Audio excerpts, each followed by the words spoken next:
Bonjour à tous et bienvenue sur ma chaîne. À l'heure où je vous parle, il y a plein d'attaques au couteau à travers le monde, en plus de la guerre hein, et des crises. Ça n'arrange pas. On voit qu'à Sydney, ça n'arrête pas. On voit qu'à Bordeaux, il y a des attaques au couteau.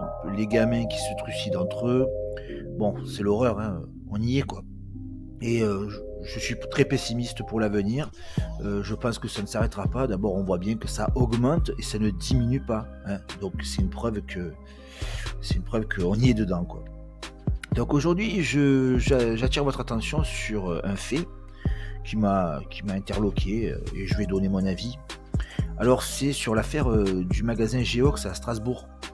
Alors je vais vous raconter ce qui s'est passé. Il y a une africaine voilée qui est venue travailler par une agence d'intérim et le gérant, le manager, je ne sais pas exactement son poste, n'a pas voulu qu'elle travaille et il l'a renvoyée. Elle avait préparé son coup pour faire le buzz sur internet et elle a filmé la scène. Donc maintenant le manager il est dans la sauce et puis elle, ben, elle a fait ce qu'elle voulait quoi. Donc je vais être clair, je vais vous dire ce que je pense.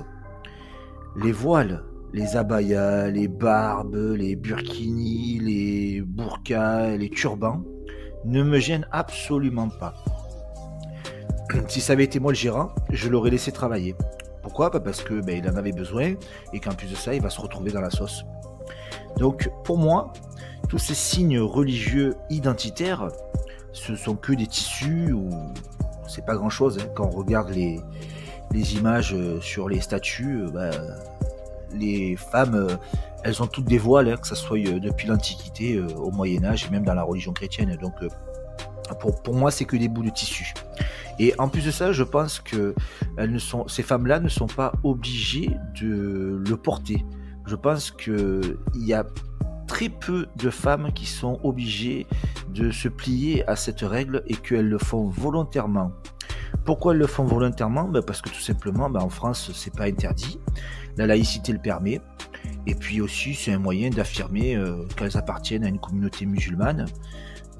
C'est un moyen de se démarquer de vous. Hein. Et puis surtout, je pense que l'esprit, c'est surtout pour vous dire, on fait ce qu'on veut en fait. Et puis si les Français sont pas contents, c'est pareil. Bon, je pense que c'est dans cet esprit-là.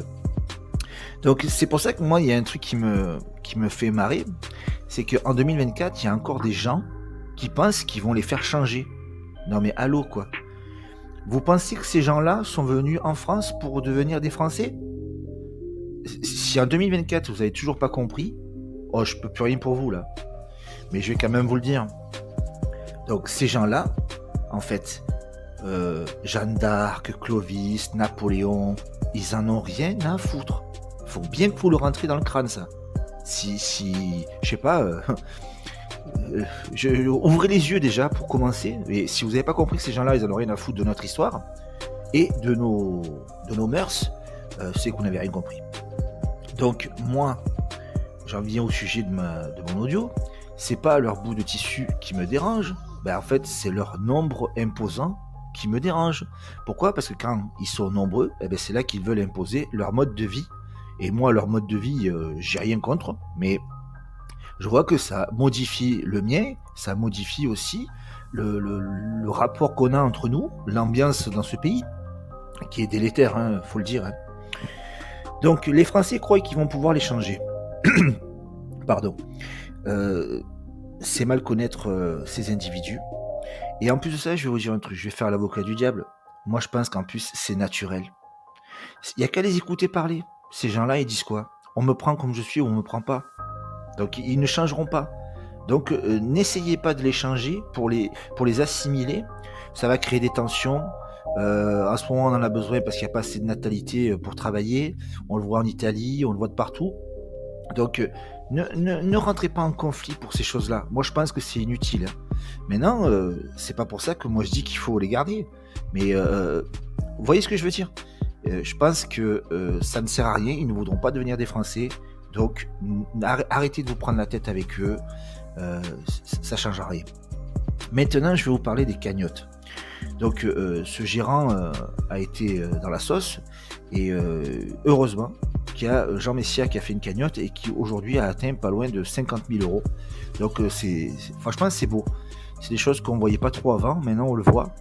Et c'est très important, donnez un petit quelque chose, 5, 10, 15 euros, si vous pouvez 20, 30, je sais pas, selon vos moyens.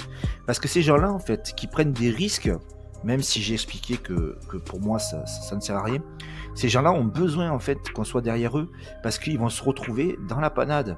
Le commerçant, il va perdre de l'argent, il va perdre de la clientèle, il va avoir des mauvaises notes, c'est pas bon pour le commerce. Si derrière on l'appuie, c'est déjà beaucoup mieux. Enfin, vous avez compris quoi. Mais écoutez, je vous dis à bientôt pour une prochaine vidéo et portez-vous bien. Salut!